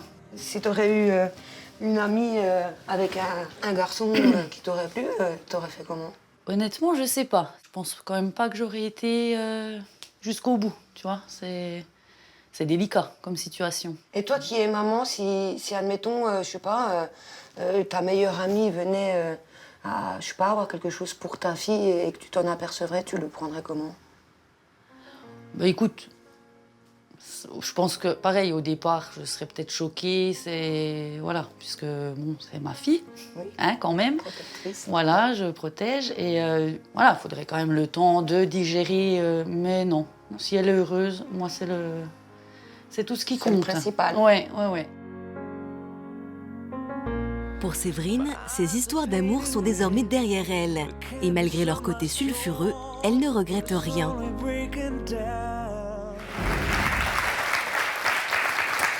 Frédéric, quelle lecture faites-vous des diverses expériences de Séverine? Le fait qu'elle reproduise parfois les mêmes schémas? Il y a quelque chose dans le reportage qui m'a interpellée, c'est que quand vous avez parlé de ces histoires à votre amie, vous avez dit, au lieu de la fille, tout d'abord, vous avez dit la mère. Donc vous avez fait un lapsus. Et je pense qu'il y a quelque chose qui est dans le rapport avec ces mères-là. Et qu'il y a quelque chose de l'ordre de la séduction, d'un jeu qui s'installe, et où l'enfant de l'autre vient jouer un rôle, mais où tout ça n'est pas très clair. Et il y a quelque chose de transgressif, ça c'est évident dans ces relations. Quelque chose qui, à Vous mon êtes avis... en train de dire que quoi, elle pourrait fantasmer sur les mères, en fait? Ben oui. Mais vous avez pas du tout. Oui, mais il y a quelque chose qui se joue, parce qu'à chaque fois vous dites, c'est avec la bénédiction de la mère. Bah parce que pour moi, c'est un respect, puisque c'est les amis au départ. Donc, c'est les enfants d'amis. Oui. Donc, pour moi, il me paraît logique d'avoir quand même, pour ne pas froisser une amitié. Elle m'aurait dit non, il n'y aurait jamais eu de sortie avec les filles, quoi. Oui. Parce que pour c'est moi, là où il y a quelque chose qui quelque est... chose de respectueux. Je comprends optique. votre vision des choses, mais c'est là où il y a quelque chose qui n'est pas forcément très conscient dans votre démarche, parce que une attirance pour quelqu'un, on n'a pas à demander la bénédiction de la mère, même si c'est votre ami. C'est quelque chose qui doit se jouer, une relation qui doit se nouer entre 2 personnes. Ça n'a rien à voir avec les parents. Bah, peut-être que je suis encore à la vieille école, hein, dans le temps, demander la bénédiction, donc que ce soit... C'était pour le mariage, c'était différent, c'était pas pour avoir une relation sexuelle. Toujours pareil là-dessus, quoi. Ouais. Pour moi, c'est quand même un côté respectueux, ce qui me paraît quelque chose d'énorme. Il y a tellement de valeurs qui se perdent, donc pour moi, ça me paraît énorme, quoi. Ouais. Mais ce qui prime, du coup, là, c'est la relation à votre ami plutôt que la relation amoureuse. Donc c'est là où il y a une ambiguïté. Et Ça Frédéric n'empêche est pas en de train faire- de vous dire que peut-être que vous, inconsciemment, vous êtes amoureuse des mères. Ah, pas sans du tout. vous autoriser à aller Ah plus non, loin. parce que les mamans m'ont pas du tout intéressée physiquement ni mentalement. Donc, non. Mais il y a quelque chose de toute façon qui se joue dans un trio. Et voilà, donc ça a sûrement à voir avec votre histoire. Ce serait peut-être intéressant de creuser ça. Parce que Peut-être un rapport à votre propre mère à vous. Vous aviez quel genre Peut-être de... parce que ben, j'ai pas eu justement de... Ma mère l'a très mal accepté. Donc peut-être... c'est ça. Là est le problème. Vous allez chercher quoi. une bénédiction. Oui, la bénédiction. Maternelle. Voilà, donc c'est certainement, ça qui oui. prime, c'est ça que je voulais vous exprimer, c'est ce qui prime avant la relation amoureuse. Oui, certainement. Vous allez guérir ça. Oui, on prendra un petit peu de... Oui, ok. Ça marche. Vous n'y aviez jamais pensé à ça? Ben, en discutant, oui, on arrive à forcément se dire que oui, finalement... Alors ça veut dire quoi, Frédéric? C'est qu'une fois qu'elle aura pris conscience de ça, peut-être que quoi? Elle ira plus vers ce genre d'histoire et elle verra que ce qui est important, c'est de guérir cette blessure d'enfant, de ne pas avoir été acceptée, de ne pas avoir eu la bénédiction de votre mère pour qui vous êtes. Oui, certainement. Oui. Ouais. Et je voulais vous dire que je suis touchée aussi par votre sensibilité. Merci. Par sa quoi? Par sa sensibilité. Qui s'exprime à la fois par la poésie, parce que vous peignez, par ce besoin de faire entendre votre parole. Toujours, merci. Oui. Peut-être que vous avez bien fait de venir nous voir. Peut-être. Merci. Pourquoi mettez-vous votre nom de famille en premier sur votre livre? Je ne sais pas. Très bonne question, j'en sais rien. Frédéric? J'en sais rien. Là, peut-être, il y a quelque chose aussi par rapport à l'identité. L'identité, voilà, vous êtes Séverine, ça c'est qui vous êtes, et Wolf, ou Wolf, je ne sais pas comment vous le prononcez, Wolf, c'est l'identité sociale. Donc là, c'est aussi la reconnaissance. Mais vous êtes ému ou quoi, vous, Frédéric? L'histoire de Séverine me touche, comme parfois, voilà. Ça arrive. Il y a de l'émotion, et puis, oui, de comprendre une problématique. C'est ça qui est touchant. C'est ça qui est touchant dans cette émission aussi. C'est quand il se passe des choses sur le plateau. Bon. N'est-ce pas? Très bien. Bon, alors donc, une histoire avec l'identité? Oui, de reconnaissance. Oui. Besoin d'être reconnu oui, socialement. Oui. Ben, c'est peut-être parce que j'ai perdu mon travail suite à des soucis de santé. Et c'était un boulot tellement fusionnel pour moi. J'étais paysagiste dans une grande entreprise. Et en même temps, d'écrire a été un gros défouloir. Parce qu'aussi, il y a la partie familiale qui est justement déversée là-dedans. Donc, besoin de retrouver des valeurs aussi. Pour soi-même aussi. Oui. Bon, bah, vous nous tenez au courant, parce qu'à mon avis, votre vie sera certainement chamboulée par votre passage dans cette émission. Oui, il y a de fortes chances, oui. Hein, peut-être qu'il va se passer des choses pour vous. Vous venez nous raconter sur le plateau de l'Histoire continue? Je ne sais pas, on verra. Je suis une grande timide. On en reparlera, je pense, reparlera. certainement. Marion, vous nous parliez de cette nuit magique que vous avez passée avec un jeune homme, le fils de votre ami, qui vous a quand même chamboulé, qui vous a fait du bien, puisque vous étiez dans une situation où vous vous sentiez un peu délaissé, hein, dans votre situation de couple. Quelle suite avez-vous décidé de donner à cette aventure, tous les deux? Est-ce que ça a été l'histoire d'une nuit ou est-ce que vous êtes allés plus loin? Pour moi, oui, parce que j'avais ma famille. J'avais mon mari, mes enfants. Donc pour moi, c'était pas possible de continuer plus loin. Lui, il était jeune, il avait sa vie encore à faire. Il avait une famille à fonder, donc avec moi, c'était pas possible. Donc qui a rompu? Il y a ni l'un ni l'autre. Hein. Donc vous n'avez pas rompu? Si, mais c'était fait ça s'est imposé. Voilà. Donc, mais vous avez passé plusieurs nuits, j'espère. Non, une. Oh, qu'une seule? Oui. Ça a été dur, la rupture? Non, oui, pour moi, oui, parce que je ne peux pas rester indifférente à ça. Et d'un autre côté, peut-être qu'après, on puise des souvenirs dans ce moment magique. Oui, Oui. On y trouve une certaine force. Ça m'a donné de la force pour plein de choses. Qu'est-ce que vous avez réalisé dans les semaines qui ont suivi? Dans les semaines qui ont suivi? Pas dans les semaines qui ont suivi. Bon, déjà, ma situation était toujours la même. Hein. Elle n'avait pas bougé, donc... Mais... Donc vous avez pris des décisions dans votre vie personnelle? Oui, voilà. Qu'est-ce que vous avez décidé? Il y a 3 ans, j'ai décidé de quitter mon mari. Est-ce que vous diriez que cette nuit magique a provoqué un déclic en vous pour peut-être vous respecter? Déjà, et puis bon, pour me dire que la vie, elle n'est pas finie non plus. Mais j'allais pas chercher... Moi-même, j'allais pas chercher à changer de vie. Moi, ça m'est tombé dessus comme ça. Et il y a 3 ans, ça m'est tombé, ça m'est tombé dessus. Parce que bon, j'étais pas encore prête, hein, il y a quelques années en arrière, de tout laisser et de partir. Sauf que là, vous avez pris conscience que vous pouviez encore vivre des choses. Voilà, exactement, que la vie n'était pas finie et que... peut-être arrêter de subir. Exactement. Donc bon, c'est vrai, j'avais tout ce que je voulais, mais sentimentalement... Sauf l'essentiel. Voilà, l'essentiel. Alors, qu'est-ce que vous avez décidé?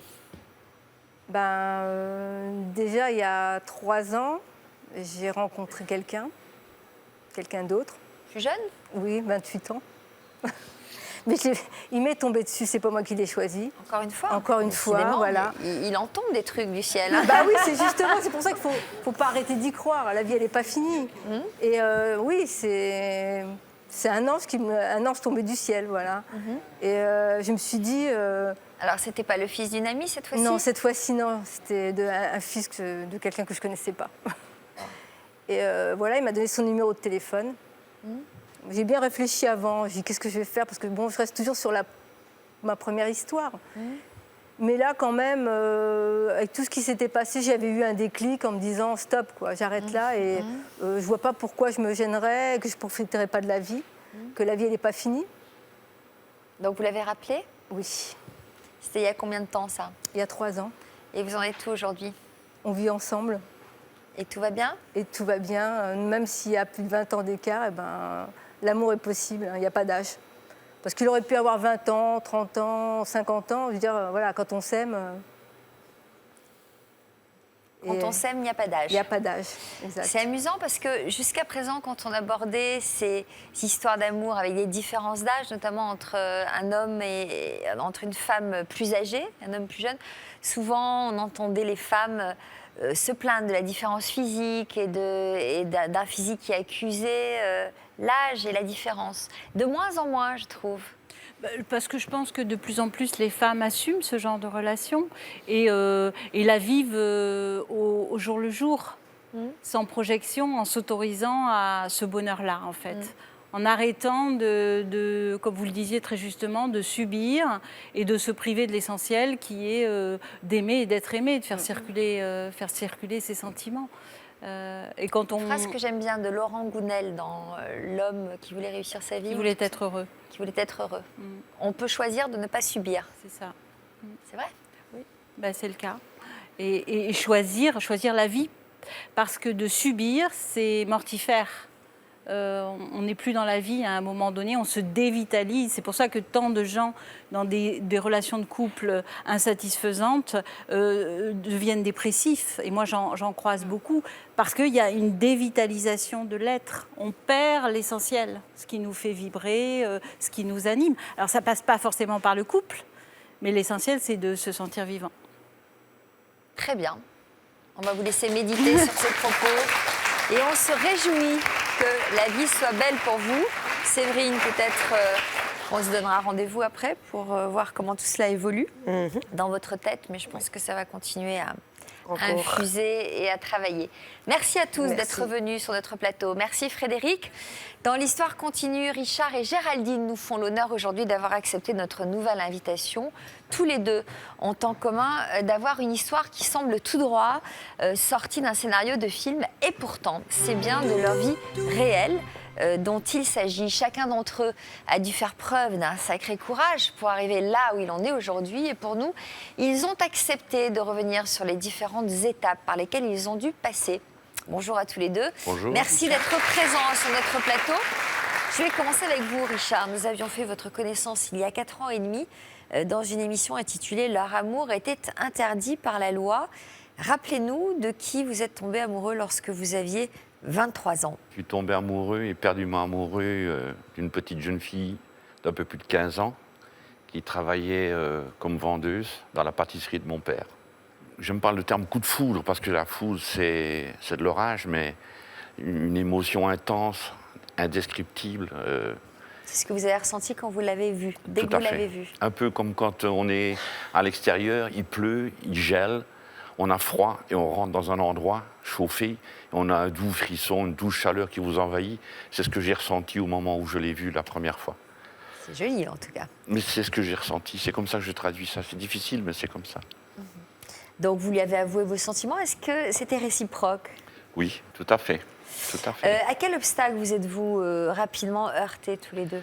Et à sa famille, ce qui est un peu normal, puisque bon, étant donné qu'elle était si jeune, et moi quand même un jeune homme, ils ont pensé légitimement que bon, j'étais un ogre, qu'elle allait la dévorer toute crue, etc. Ils n'ont pas cru que je l'aimais réellement, avec amour et avec mon cœur. Alors comment vous y preniez pour vivre votre histoire? Il fallait se cacher? Pas à ce point-là, mais disons qu'il fallait peut-être un petit peu tricher, quoi. Bon, quand je pouvais, parce que je travaillais comme chauffeur d'autocar, sur le temps de midi, je descendais chez mon père, d'aller boire un café sur sa pause de midi. Ou alors le dimanche, elle venait rouler avec moi l'après-midi. Donc voilà, c'était pas se cacher, mais c'était pas quand même franco. Alors, par amour pour Yvette, vous n'avez pas hésité à vous mettre hors la loi et vous avez pris la fuite avec elle. Oui. Combien de temps êtes-vous resté en cavale? Comment votre romance a-t-elle évolué? Pour nous rafraîchir la mémoire, je vous propose tout de suite de nous repasser le film de votre histoire.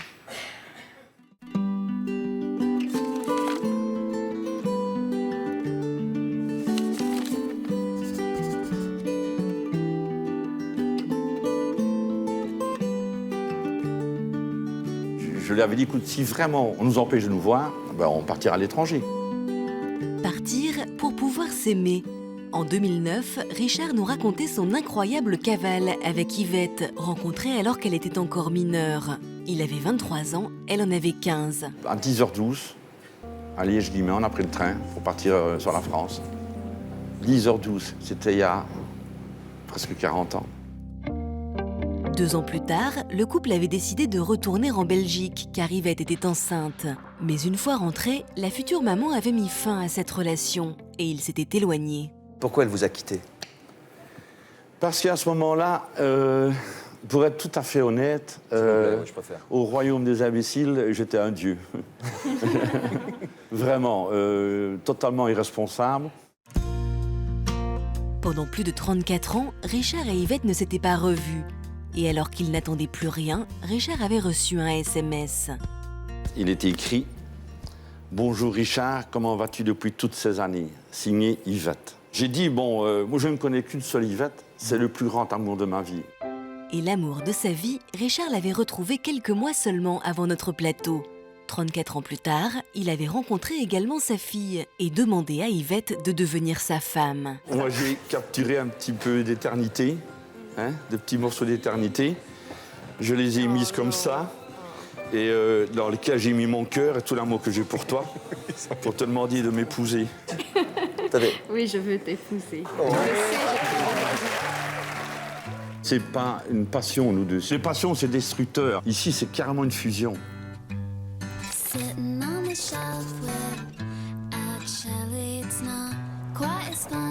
4 ans plus tard, à Liège, en Belgique, c'est toujours aussi amoureux que nous retrouvons Yvette et Richard. Loin de tomber dans la routine, ils s'aiment comme au premier jour. Leur recette, se surprendre au quotidien. Première partie de la surprise. Oh, c'est gentil, mon amour. Des roses. 4 roses. Ah oui. Pour 4 années. Pour 4 années. De pur bonheur. Je t'aime. Aujourd'hui, cela fait tout juste 4 ans que le couple est marié. Délicat, Richard a tenu à marquer le coup. Et apparemment, cela fonctionne. Richard essaye toujours de me faire plaisir, de faire des choses pour moi, de me faire des surprises. Notre complicité grandit de jour en jour. Je suis tellement amoureux.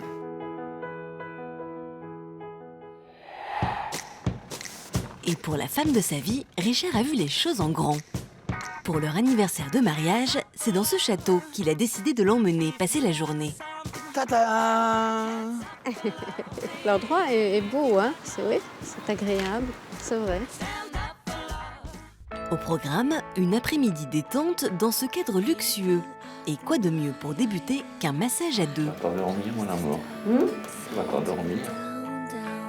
Pour Yvette, c'est le temps qui a apporté à son couple la maturité nécessaire à son bonheur. Il y a 40 ans, on était trop jeunes. Aujourd'hui, on fait en sorte que tout se passe bien. On essaye de... parce qu'on s'aime et l'amour est là. J'ai ma récompense, j'ai vu ses yeux. Ça me suffit. Je sais qu'elle est heureuse. 4 ans de mariage, un peu plus de vie commune. Que 4 ans de mariage, mais ça fait 40 ans que je t'aime. 40 ans que tu occupes mon cœur. Un amour réciproque qu'Yvette, par pudeur, n'a jusqu'alors jamais réussi à exprimer. Mais quelques heures plus tard... Tu veilles sur moi. Tu m'aimes très fort. Oui. Tu fais énormément de choses pour me faire plaisir. Oui, mon ange. Et alors, je veux te dire merci. Merci, mon amour. Merci. Je suis fier d'être aimé d'une femme comme toi. Aujourd'hui, je suis bien. Voilà, je suis bien. Je me sens bien. Je me sens épanouie et je me sens bien. Et je crois que c'est grâce à lui, parce que c'est lui qui a fait tout ça. Je pense que notre amour est inépuisable. Je ne sais pas ce qui va se passer après, quand la vie s'arrête. Je ne sais pas pourquoi j'ai l'intuition que quelque part, nos âmes vont continuer à voguer ensemble.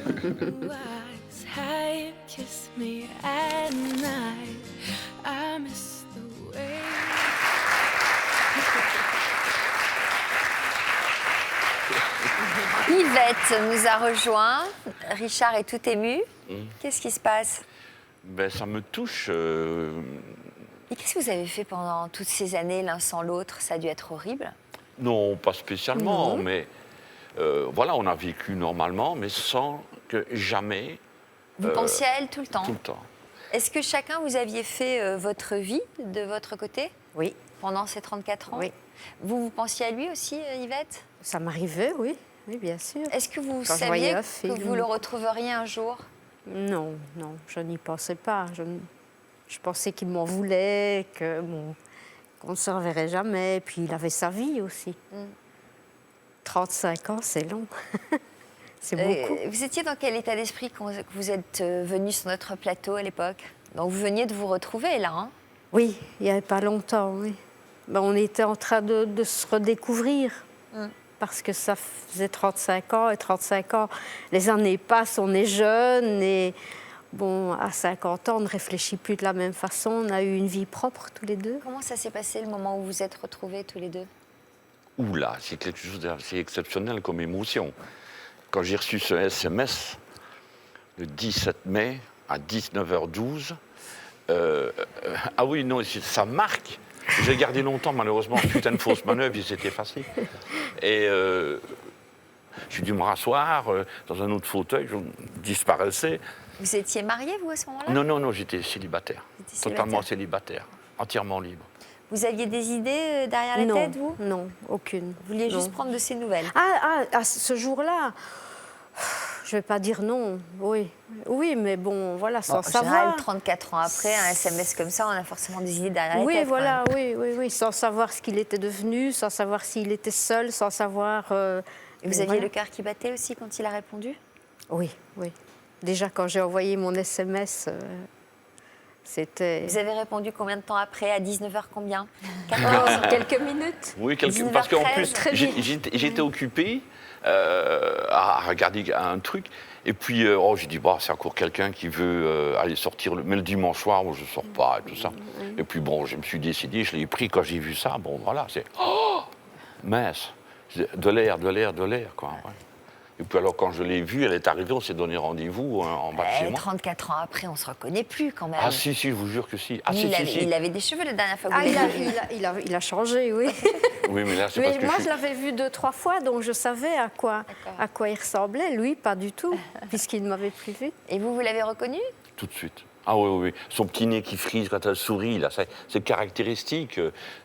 Si, quand elle rit, on voit moins à cause du maquillage et des lunettes, mais ça frise ici quand ça elle... frise, j'ai jamais vu un nez frisé, moi. Ça fait comment un nez frisé? Oui, ben voilà, regardez, vous en avez un là. Il y a des petits plis qui se font ici, qui se font là, pardon. Et voilà, c'est ma... Même si on a changé, je crois que le visage, l'ensemble du visage reste. J'ai trouvé toujours aussi belle. C'était un choc. Je me dis, parce que après 2-3 SMS, je l'ai appelé directement au téléphone. Et alors là, en général, on n'a rien à se dire 34 ans après. Vous croyez, vous? Après 34 ans, qu'est-ce que tu deviens, ceci, cela? On a plein d'histoires à se raconter. Non, mais parfois, l'émotion, au contraire, peut être tellement forte. Et puis, je sais pas, on peut aussi rester sans voix. Je crois qu'en quelques minutes, on essaye de se dire le plus de choses possible pour faire savoir à l'autre dans quelle situation on est, dans ce cas-là, enfin, dans notre cas, je vais dire. Bon, et le souvenir du plateau, alors, quel souvenir vous en gardez? Ça, c'est surtout... c'était bien, mais quoi? beaucoup d'émotions, évidemment, puisque je ne m'attendais pas du tout. À quoi? Parce qu'il vous a demandé en mariage? Oui, quand Richard a écrit, donc, pour expliquer notre histoire. Et donc, je suis venue pour lui faire plaisir, parce qu'il avait écrit, je dis, bon, on va faire la démarche jusqu'au bout. Mais je ne m'attendais absolument pas à ce qu'il vous demande en mariage. Non, absolument pas. Quelles ont été les réactions suite à la diffusion de l'émission? Les réactions étaient plutôt positives, même franchement positives. On nous arrêtait dans la rue pour nous féliciter et dire que, bon, c'est une belle... Quelle chance vous avez. Je vais aussi essayer de retrouver mon premier amour, et voilà. Non, c'était très, très sympathique, très émouvant aussi. Et puis en même temps, de prendre conscience, c'est vrai, quelle chance nous avons. Si c'était à refaire, vous feriez quoi? Tout de suite. Je recommence tout de suite. C'est-à-dire, vous resteriez 34 ans l'un sans l'autre? Ah non. La vie, c'est la vie, ça ne peut rien changer à ça, malheureusement. Mais bon, voilà. Si je pouvais changer quelque chose en moi, il n'y a qu'une seule chose que j'aimerais changer. Un peu plus de QI et un peu moins de QE. C'est pas des gros mots, c'est un peu plus de quotient intellectuel et un peu moins de quotient émotionnel. Parce que le côté émotionnel, ça a gâché beaucoup. Je me laisse emporter par mes émotions et ça gâche beaucoup. Donc un petit peu plus. Ouais, mais il faut en garder quand même. Oui, on est d'accord, mais il faut en garder. Mais c'est elle que je cherchais.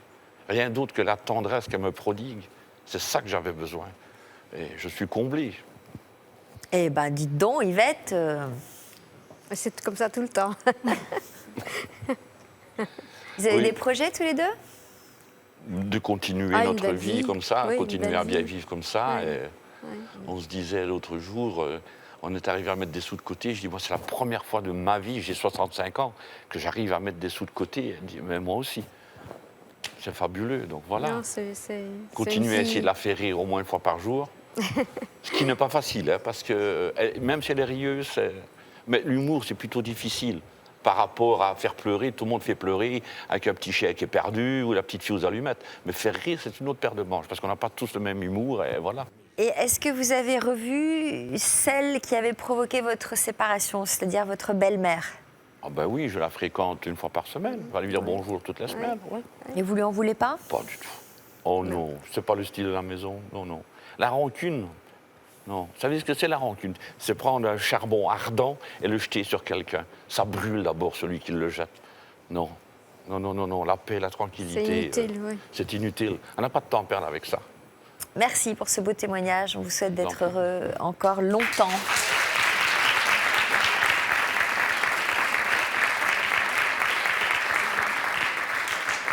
Il est temps à présent de revenir sur l'histoire de Géraldine. Nous vous avions reçu il y a 7 ans et demi. C'est Jean-Luc qui vous avait reçu dans une émission intitulée « Accident, maladie, accepter son nouveau corps ». Vous étiez venu nous raconter l'agression très violente dont vous aviez été victime 2 ans plus tôt. Que vous était-il arrivé ? Eh bien, j'étais en sortie de boîte de nuit avec des amis. Et puis, en rentrant à ma voiture, j'ai eu une altercation avec un homme qui m'a attrapée par les cheveux, qui m'a mise à terre et qui m'a relevée avec un coup de pied dans la tête. Donc, on m'a emmenée bien évidemment à l'hôpital. Le constat a été un petit peu rude puisque j'ai eu double fracture de la mâchoire, un décollement du palais, double fracture, enfin fracture au nez. J'ai plus de plancher orbitaire sous les yeux et j'ai 6 trous dans la rétine. Alors, il a fallu plusieurs interventions pour que vous retrouviez un nouveau visage et pourtant, malgré des résultats très probants, vous ne parveniez plus à vous reconnaître dans le miroir. Comment vous y êtes-vous pris pour apprivoiser votre nouvelle apparence? La réponse, tout de suite, en images.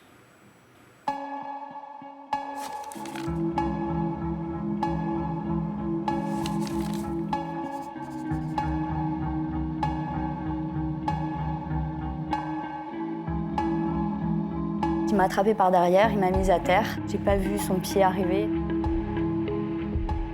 Agressée à l'âge de 25 ans à la sortie d'une discothèque, Géraldine avait été grièvement blessée.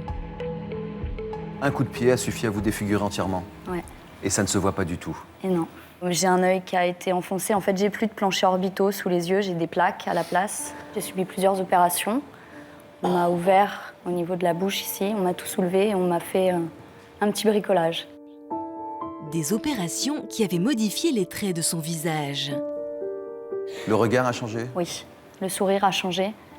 Enfin, je ne sais pas si c'est visible pour tout le monde, pour moi, oui, ça l'est. Mais pour les proches de Géraldine aussi, ces changements étaient difficiles à accepter. Le regard, pour nous, c'était terrible parce qu'en fait, elle a eu des trous dans la rétine et on a l'impression qu'elle n'a jamais récupéré le regard d'avant. Donc, je ne retrouve pas... moi, c'est pas ma fille. C'est pas mon visage, en fait. C'est pas moi.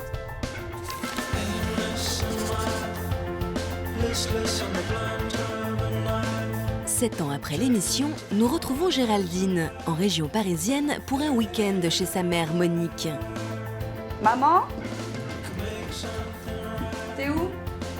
Depuis l'agression, mère et fille sont restées très complices. Ça va? Oui. Bien dormi? Ouais. J'ai ramené le portrait dont tu m'avais parlé. Ah, oui. Tu sais? Tiens, regarde. Qu'est-ce que t'en penses? Pas mal. On dirait moi, il y a 20 ans. C'est une très jolie photo.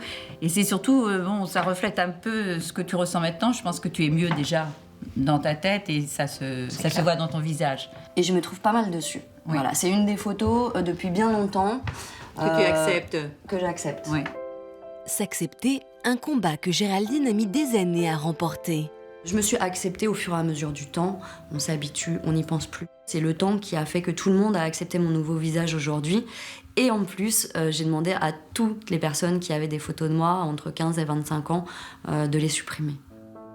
Ça m'a permis d'avancer, mais dans la sérénité. Petit à petit, comme elle, eh bien, on s'est adapté et bon, maintenant, on a oublié la Géraldine d'avant. Donc on peut dire que sa personnalité a gagné sur ses souffrances physiques. C'est important pour avancer dans la vie, c'est elle et on l'accepte telle qu'elle est maintenant. Une personnalité que Géraldine se forge jour après jour. Aujourd'hui, cours de danse avec Ziggy, une ancienne danseuse de cabaret. Le but, harmoniser son corps à son visage.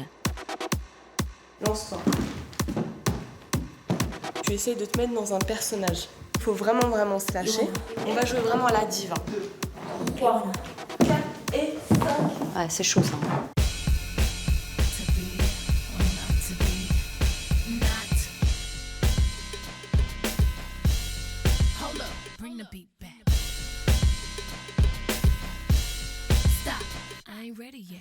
De se mettre en scène permet justement de sublimer son corps, en même temps de le banaliser. Et effectivement, pour moi, ça me permet de me dire que j'assume, je suis comme ça, et puis voilà, je suis bien. Pour la soutenir, Nicole, une amie de longue date, a fait le déplacement. Je suis Beyoncé.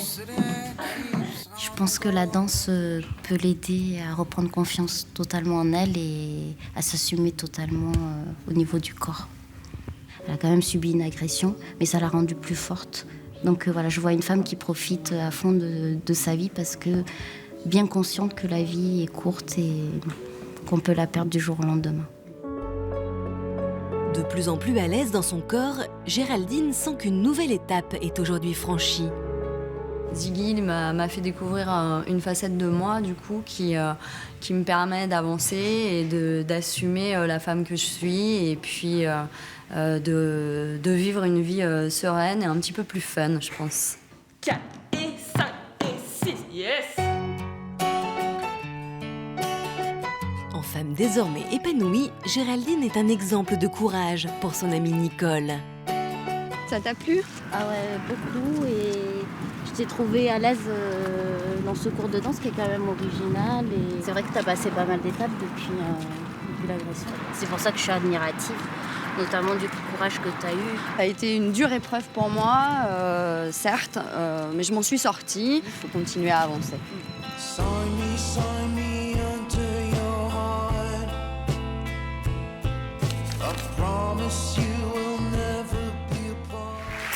Géraldine et Monique qui nous a rejoints.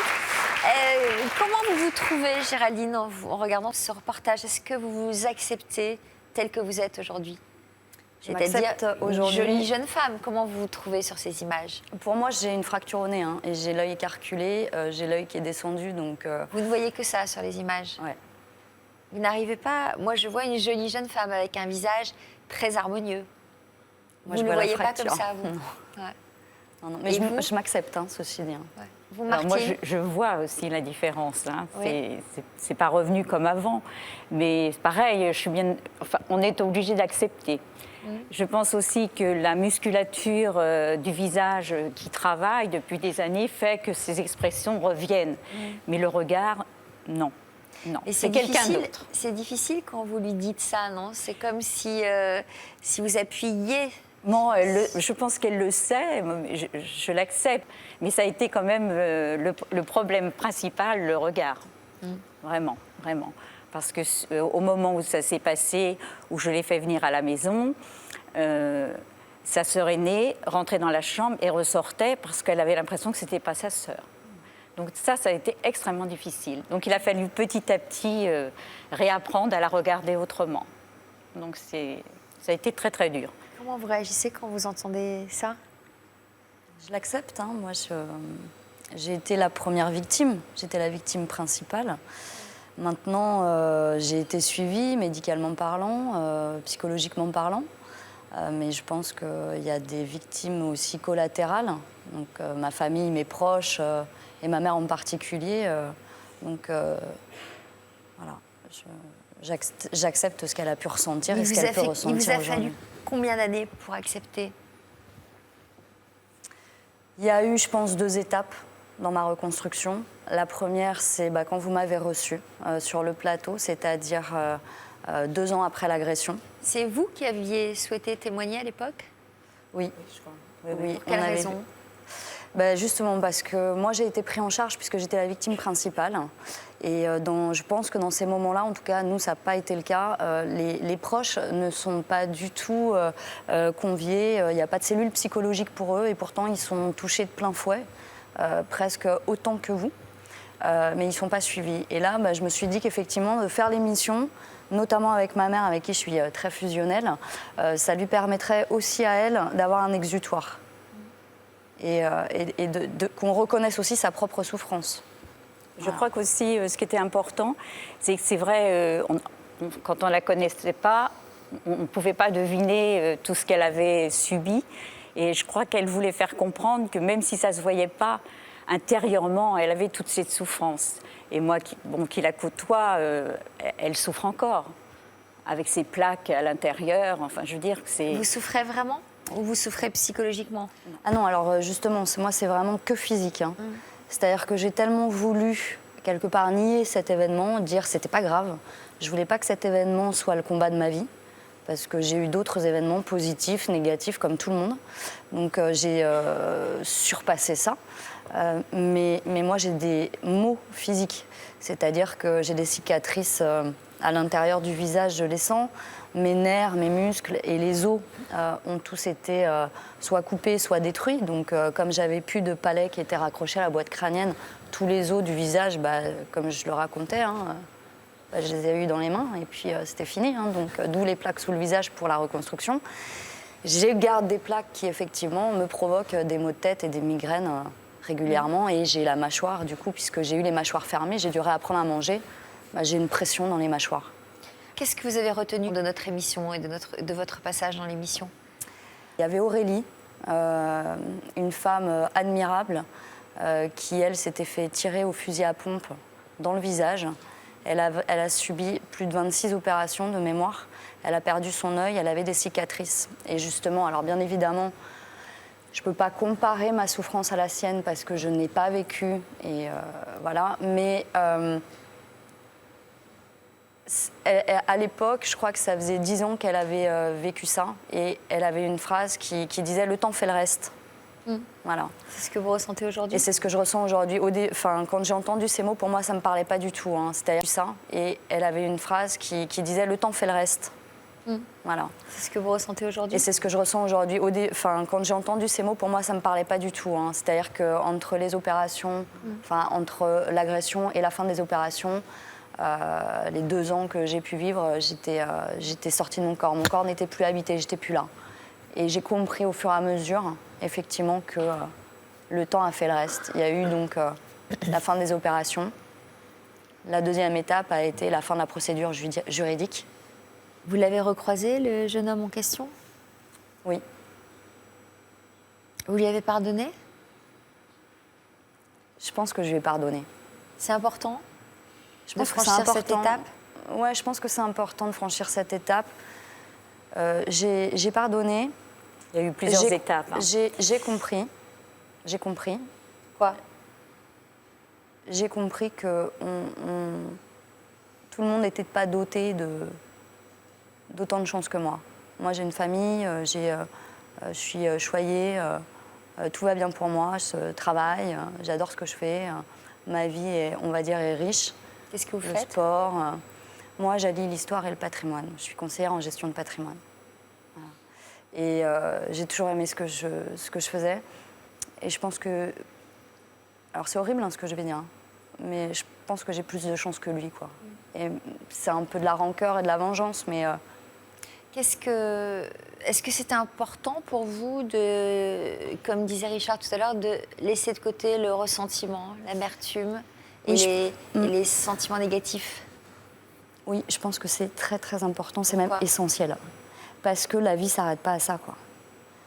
L'histoire continue, la vie aussi, la vie avec.